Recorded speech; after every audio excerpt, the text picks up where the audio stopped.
I want you to play a game with me, Ray. I don't want to play a game. Oh, please. No. I said play a game with me, Raymond. Right. Lovely. I want you to imagine a character. Your boss, Mickey Pearson. You're too smart to be blackmailing us, Fletcher. Sweet Mary Jane is my vice.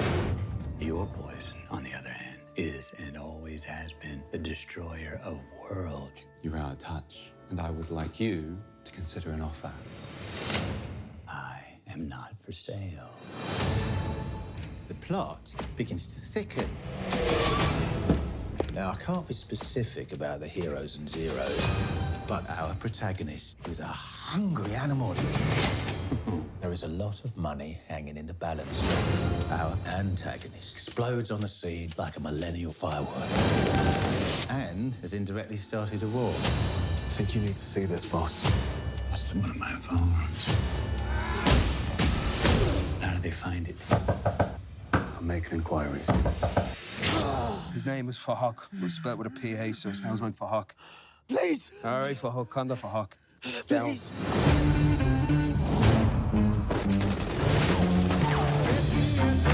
And if you smell smoke, it's because there's a fire.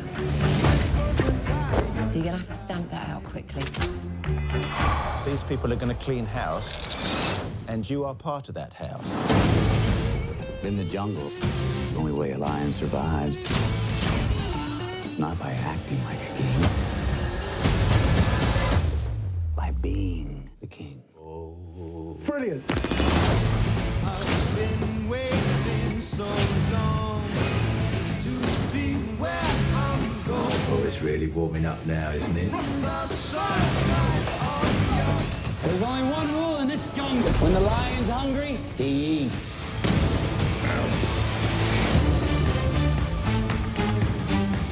One of her associates had an accident. So you killed someone? No, it was the gravity that killed him. Do you need those phones?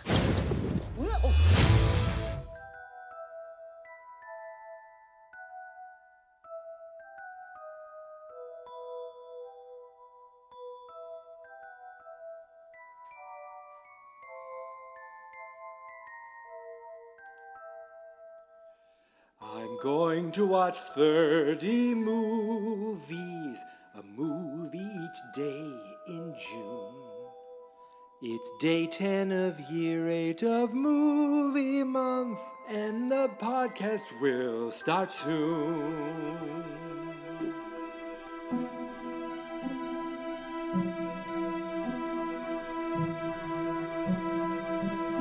He's going to watch 30 movies, some good films and some lowbrow.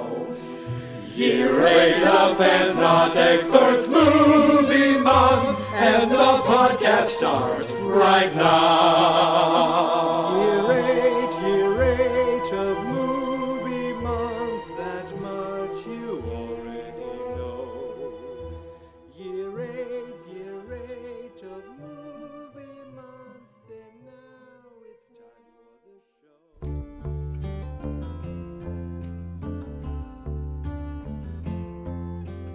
Coming in gas, devil of a gas. Coming in gas, devil of a gas.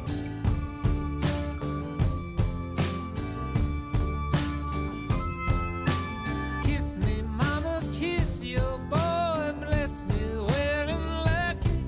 For I won't be back till I return. I'm gone to old Kentucky. Coming in gas, devil of a gas. That's what the scouts all tell you. Sure enough, to make it tough. If it doesn't kill ya. Kentucky, she's waiting on the other side. Give you the fever. Some days I go into it knowing exactly what movie I'm going to watch. And today was not one of those days. I mean, I think this morning I had 2 or 3 movies. I rented a movie and I said, you know what? No, I don't want to watch this today. So I have 30 days to watch it. Totally fine. I'm going to watch it. But I said, you know what? I didn't want to watch it today. It's kind of a horror related movie. I feel like I just did what did I do yesterday? New Mutants, and before that it was another horror thing. I said, let's try something different. So I have a list, I have a Google Doc, and I'm going up and down and going, what am I going to watch? Oh, of course, this movie. I've been wanting to watch this movie for a while. And what's it on? I went to justwatch.com, typed in the movie. Of course, you know by now, 2019, according to IMDb, 2020, according to other things.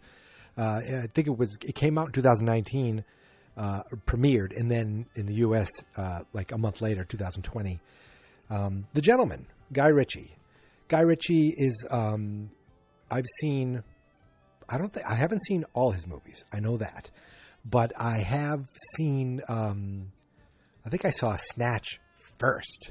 And then way back in the first ever movie month, I finally went back and saw Lock, Stock, and Two Smoking Barrels. I haven't seen either of his Sherlock Holmes movies. I had a feeling he did A Man from U.N.C.L.E. There was a poster on the wall at the end that said A Man from U.N.C.L.E. I was like, you know what? I always kind of want to watch that too. It's got Superman in it, and it's got that cannibal Armie Hammer in it. But I never did. It's like I like Guy Ritchie. I like stuff he's done, and yet I'm thinking, God, there's so much I haven't seen. And I finally saw a trailer for The Gentleman when it first came out. I said, this looks like a fun, gangster kind of crime romp. I don't know what to call it. Like, it's not a drama. It's like a thriller-ish, comedy-ish, action-ish, drama-ish. I don't know what to call it, but it is. It looked like a Guy Ritchie movie, and I was excited to go and watch it, and then I never did. And I'm just looking at his. What's funny? So, Lock, Stock was a movie. Then there was a TV show called Lock, Stock 20 years ago. Snatch was a movie, and then a couple of years ago there is a Snatch TV series. Is that the one with Rupert from Harry Potter, the Weasley kid? I think it is. But anyway, yeah, it is. And I never watched that. That was like on Crackle. I wonder where you can watch that now. Wait a minute. Did he direct? He directed Aladdin? Really? Now that I'm surprised. I did not know that's a Guy Ritchie movie. The Will Smith Aladdin. And I guess he's doing Aladdin too. So he's in the Disney world. And he's still... Oh, that was a pun. I've been told... Hi, Chris. Wrath of Man is something to watch. And I may do that. I may even... I don't know if I'm going to do it this year. Do I do 2 Guy Ritchie movies? I've done... why not? If I could do 5 goddamn Vin Diesel movies, I can do 2 Guy Ritchie movies in a year. And I'm looking right now at his IMDb, and there apparently is a Gentleman TV series in pre-production. And based on the movie I watched today, I am all for it. Now, they could do something like Fargo, where it's not exactly the characters, but it's the style of what the Coen brothers did. Anyway, I'm kind of getting off track. Today's movie, The Gentleman, starring Matthew McConaughey, Charlie Hunnam, and Colin Farrell, and a couple other people that I know by face but not by name. It is exactly what you think it is. It is kind of organized crime, dealing in the drug trade, dealing in the marijuana trade, which we started watching it going, this feels like, when was this done? Because is this like, seems like an aged, like, kind of criminalization business. Almost seems, like it's past its due. It's past its prime with all the legalization in the world that's going on. And I like that they address that in this movie. So here's the big overall plot of the movie. Matthew McConaughey is this brilliant American who came over. He was just this kind of a small time, came up in a poor family, but he was really smart. He got into Oxford, went overseas to college, and started kind of realizing that even though he was good at his college, he was good at colleges. He found a love of dealing weed. He started small, and it got bigger, and it got bigger, and it got bigger. And then he became like this giant, just giant in the trade of marijuana. And he is like, has either the big thing with him is that it's this giant like empire of weed that no one knows how it's done because there's no place to do it in England. England's a small place, but he's this American who's come over, built this empire, and now he's looking to get out. He's made a connection with this other American who I don't know the guy's name, but I'm almost positive he's the guy. He's one of the brothers in Succession, which is a show I haven't seen, but I want to see. And basically, this guy is coming over to offer to buy the whole thing from him for $400 million. And then kind of the story ensues where another, the Chinese, this Chinese organized crime, there's an older guy, and then there's this young hothead. He wants to come in and undercut them. But I mean, am I going to explain the whole thing? You've seen this movie, right? I'm spoiling it for you if you haven't seen it. What I like about this movie is the characters, because, there's nothing amazingly unique about this. It's just quick dialogue, witty, and, it takes these sharp turns, little things here and there. You just care, but you care about the characters. And the whole movie, or most of the movie, is told almost in like a flashback. Because you see the beginning of this movie, you see Matthew McConaughey show up at a pub, and then you hear a gunshot, and you're led to believe that Matthew McConaughey is killed in this pub. And honestly, right away I thought, wow, so this whole thing is going to lead up to his death. This whole thing is going to, this whole thing is kind of his life before, the shooting, and he's all going to have to do with his drug empire and kind of what happened that led to this moment. But then I'm watching the movie going, you know what? That probably didn't happen. Or actually, my first thought was, oh, wouldn't it be interesting if the guy who plays his assistant, Charlie Hunnam, he is, he's the one who kills him, and there's a twist there. As I'm watching the movie more, I'm going, you know what? No, I think that the guy who we see come behind him is probably going to end up getting shot, which we'll get there. But you start to, because I kept thinking back to that moment, and there's really cool opening credits, really stylized opening credits with the song that you're hearing, that you heard at the beginning of this episode, or before I started talking. It just kind of let you know you're in a Guy Ritchie movie. You're in England, cool music, violence, boom, put it together, Guy Ritchie movie. What I liked about this, but it was still kind of told in this flashback of a movie told through a gossip reporter. Hugh Grant plays this kind of low-life paparazzi gossip reporter in England for the tabloids. He is after, he's kind of been following Mickey Pearson, who is Matthew McConaughey, and trying to kind of investigate everything that's going on with the sale, but also investigate them. And really, he's putting this all together and telling this whole story. Part of it is things he's investigated. Part of it is his imagination or what he thinks it is.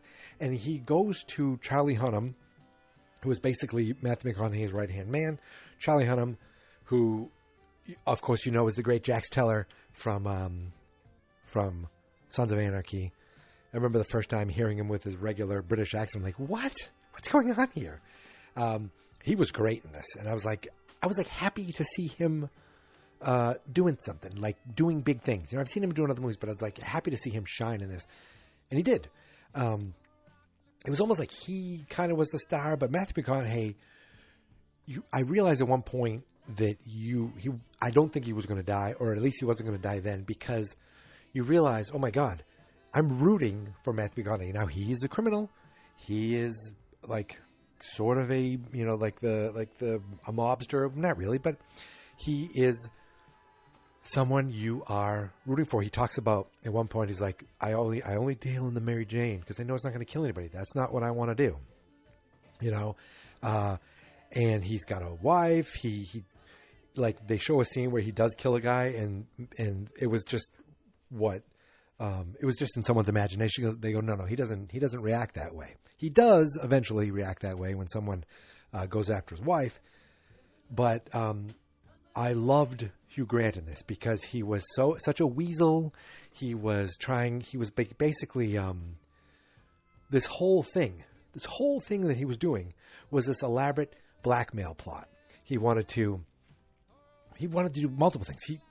Hugh Grant's putting this all together to blackmail the Charlie Hunnam and the drug dealers to basically say, I will not bring this back to my boss for 20 million pounds. Now, if that was his plan A, if they hurt him at all, it would get to everything would be sent to his boss anyway, and his boss was only going to pay him $150,000 for the story. So, but at the same time, he was putting this all together because he was this giant film buff, and he talked in movies. He talked about, widescreen this, and he was pictured on the screen like this. And he wrote this all down in a script form that he's trying to sell to Miramax at the end of the movie. And he was also going to try to bring it to Hollywood. But he was great because he was so likably unlikable. I don't know if that's a proper way of describing it, but that's just how it was. That's how he came off to me. Like charmingly weaselish. It was like both ends. Like, what a weasel, but I loved hearing him talk and hearing him like subtly come on to Charlie Hunnam. He kept trying to he touches his leg. He says, maybe I'll come upstairs with you. Just little things like that. Kept calling him darling and stuff. He was great. It was great because you're so used to him kind of being this charming guy. Oh, hello there, who going on? This like charming, aloof, like, oh, very gentle. But just kind of seeing him do the gruff side, showing that he can do more than that is great. And he's, he's a little older now, and I'd like to see him do more roles like this. There was something he did on Amazon where it's like he played a British politician who was in some sort of sex scandal. Was it called like a very British scandal or something like that? I'd never seen it, but I know it looked interesting. Someday I may check that out. But so we kind of get, and when I saw the previews, I remember thinking Matthew McConaughey's in this, but I guess I didn't think of him as the main big guy, but he is. This is a Matthew McConaughey movie. I mean, he's in it. He's in it big time. So it's like twists and turns of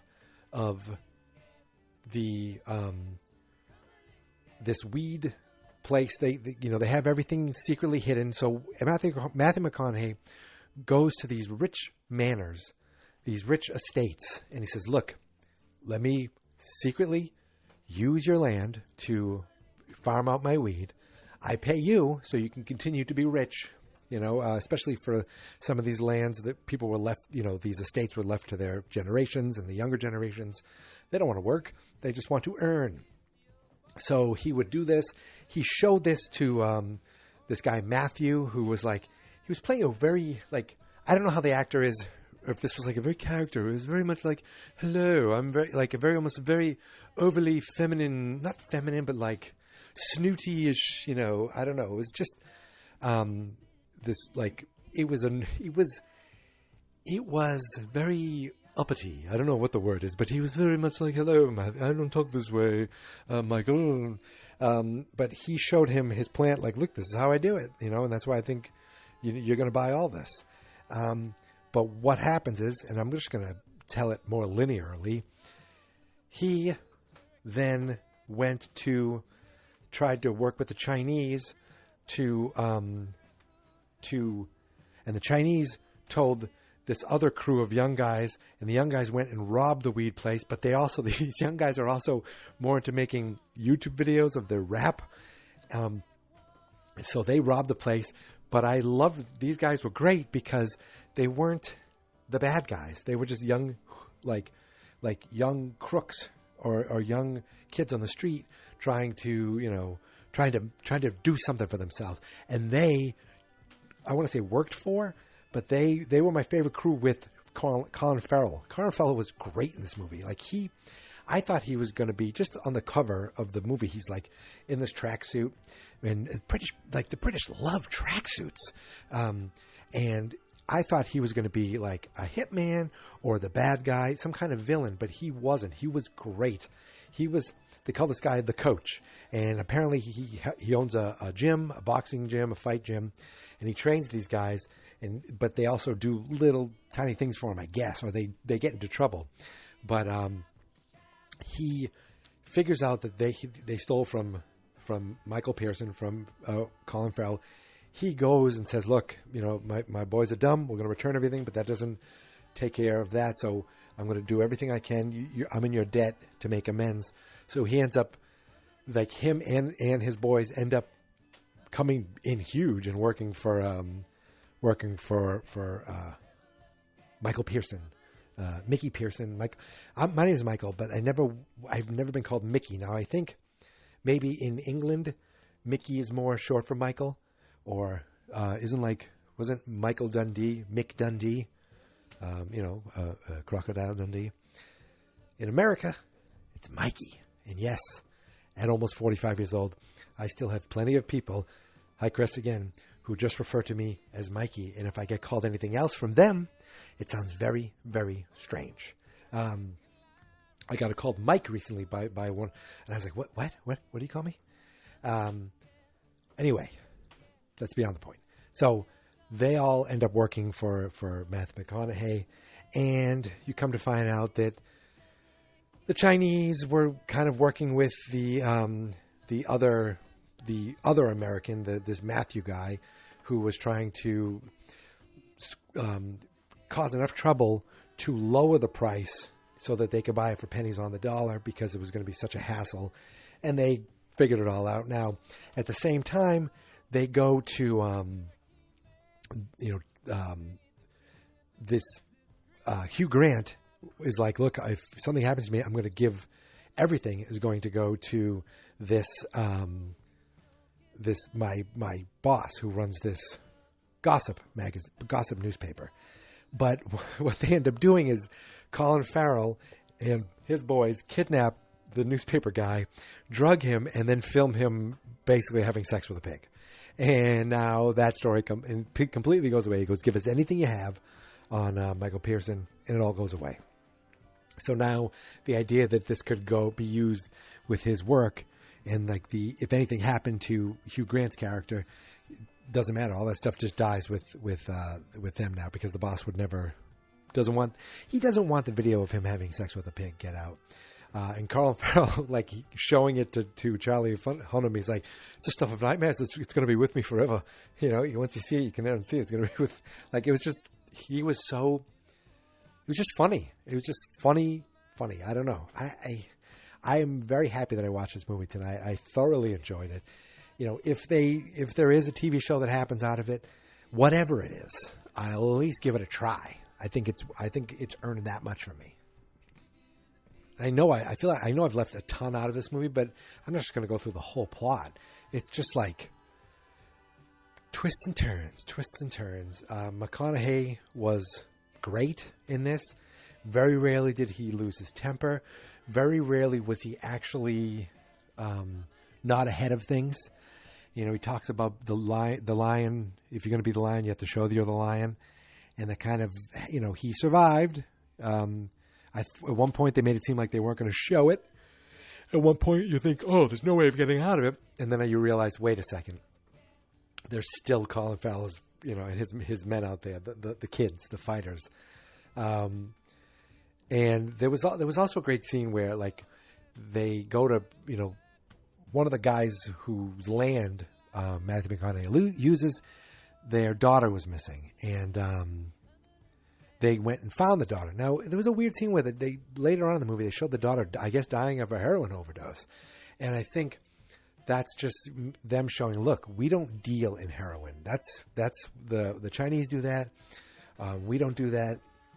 It was like Mr. King George, or Captain King George, I think was the guy's name, Lord George.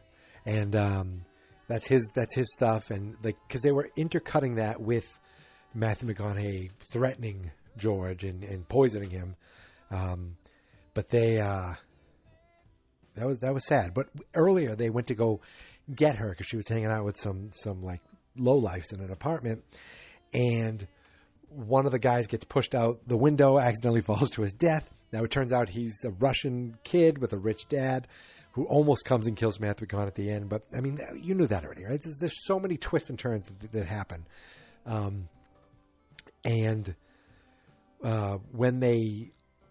When Charlie Hunnam chases one of the kids down for his phone, because these kids are outside taking photos of this dead body, and they're like, he's like, look, I'm going to give you this money, and you give me the phone, and that's it.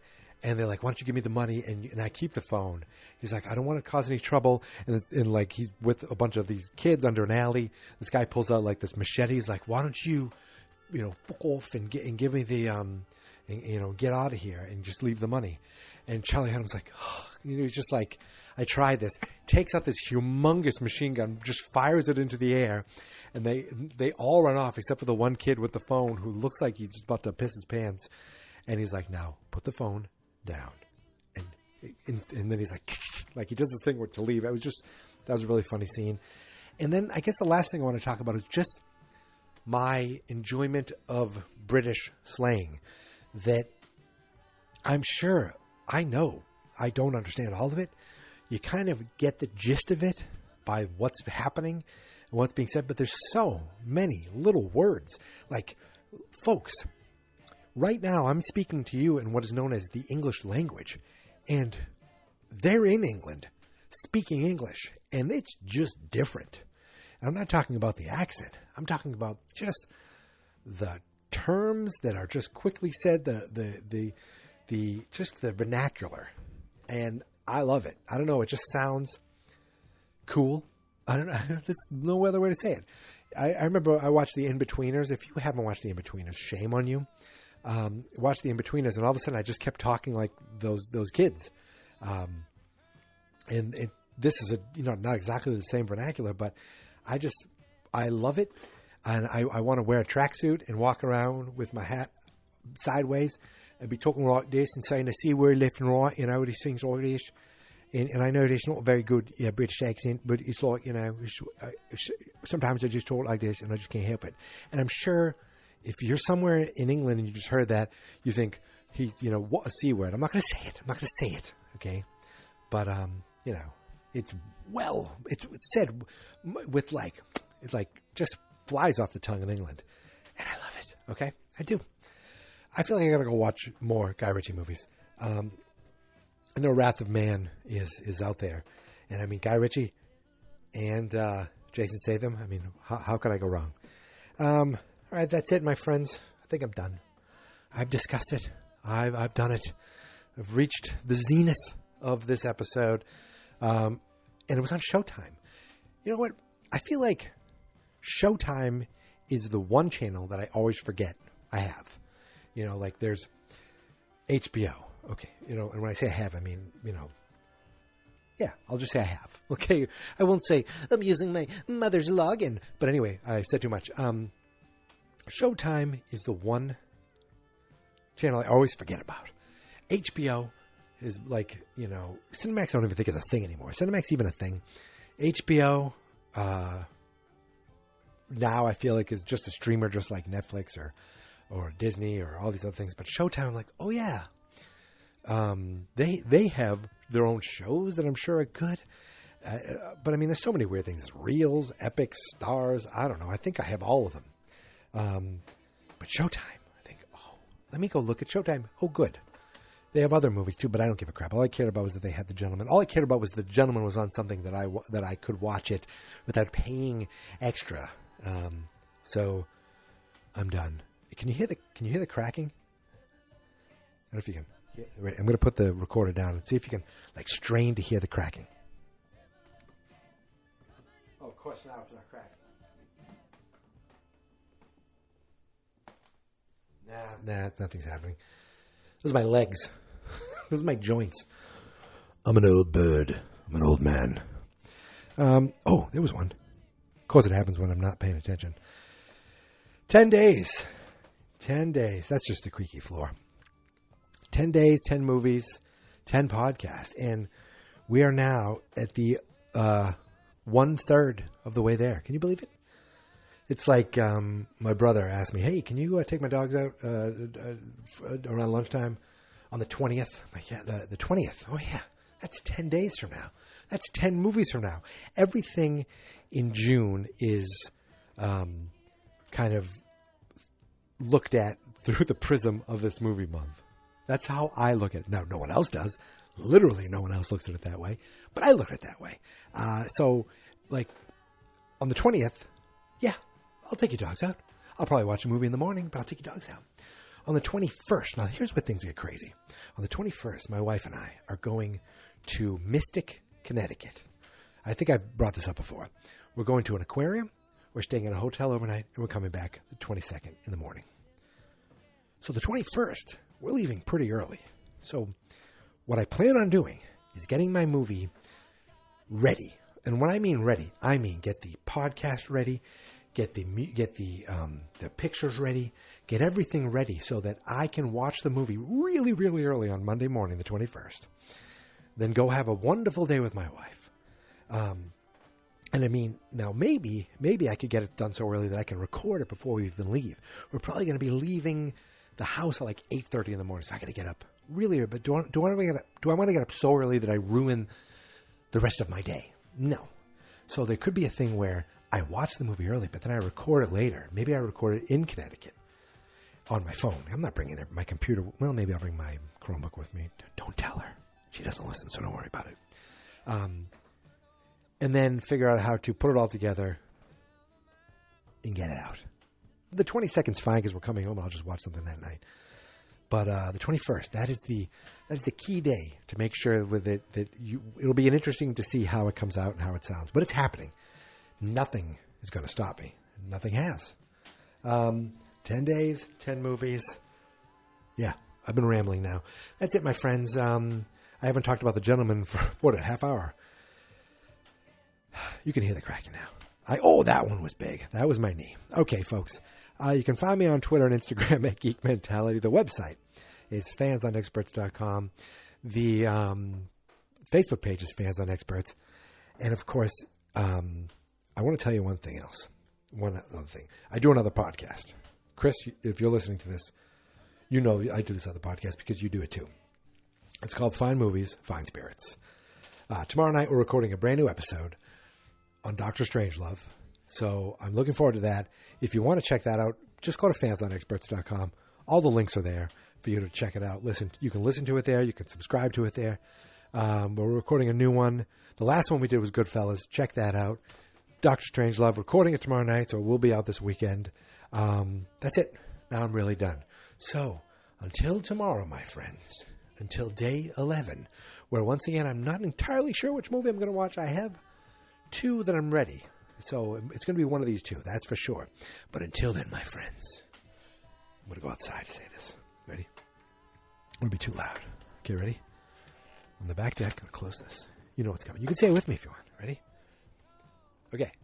Here is my theme song. This is my podcast. I made it. Geek Mentality's what I named it. And I think you should listen and subscribe. 'Cause I'm kinda funny and awesome.